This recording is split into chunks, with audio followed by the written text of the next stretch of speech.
here. What are you doing? Looking for my telescope. Oh, Do you know where it might be? I didn't touch your telescope. I didn't ask if you touched it. I asked if you have seen it. I have not seen it, and I have not touched it, but I will be happy to help you look for it. Well, thank you. Try that box under the bed. Try under the bed. There's a box under the bed.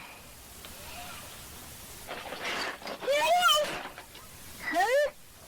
Under the bed. Well, for Pete's sakes, what's it doing under the bed? Dust bunnies. Now I can look at the moon. Can I have a look? Sure. Mooney, Yeah? did guys really go up to the moon a long time ago? Yeah, sure. They took movies and everything. Why don't they go back? Why do you suppose they don't go there and build something? Let's see. Because it costs too much money, and there's nothing up there anyway, just rocks and sand. Like a desert? Yeah. Well, if there's nothing up there, why did those guys go up there in the first place? They didn't know there was nothing before they went. They had to go up there first before they could find nothing. Or to find out that they went up there for nothing. Well, if there wasn't going to be anything there, then why did God make it in the first place? I don't know, but space is full of things and the moon isn't hurting anybody. Do you know why we need the moon, Bernie? No? We learned in school to give us tides going in and out from the ocean. Oh, I thought it was to make people feel like kissing and holding hands. No, Bernie, that's the stars that do that. I see. How big is space, Bernie? Oof. It's bigger than big. Some people think it never ends, just keeps going forever, just like God, forever, with never an end, ever or ever. Space is the only place big enough for God to hold him. Space has enough room for God and everything else.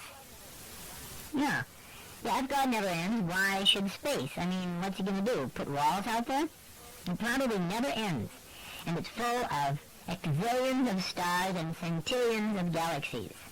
Are we the only people, or did God make other worlds? Well, to think that we're all God made in the just a little lower than the angels category is not giving God much credit.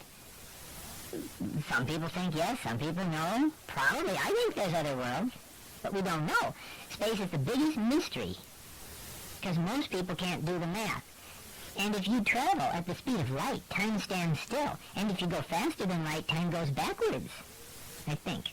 Is that how a time machine works? There ain't no real such things as time machines. That's only in movies. A class went to the orchestra and Beethoven came out of a time machine? Benny, that was not the real Beethoven. No, I don't think so, because you can tell he was wearing a wig. Well, I'll tell you, it was an actor. Only God could turn back time, and I don't think the Bible says he ever bothers to do that. But think if you could go back or ahead someplace. Why did God make things so complicated? So we would know how great he is, how big he is. And he never had a beginning. He always has been. As far back as you can think. And at that place, he was there. And before that, he was there. He goes back and back and back, so far back it probably reaches all the way around to the future.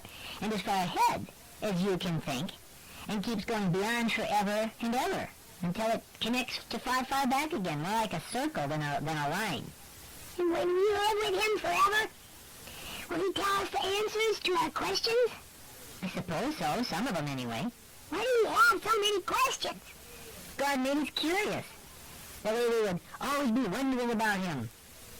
And we would always be looking for him. There, I think I got the moon. Well, God made us with small brains. No, he gave us all we need, plus his love and his Holy Spirit.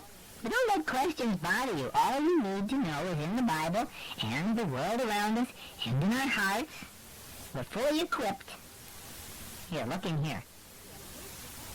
It's dark.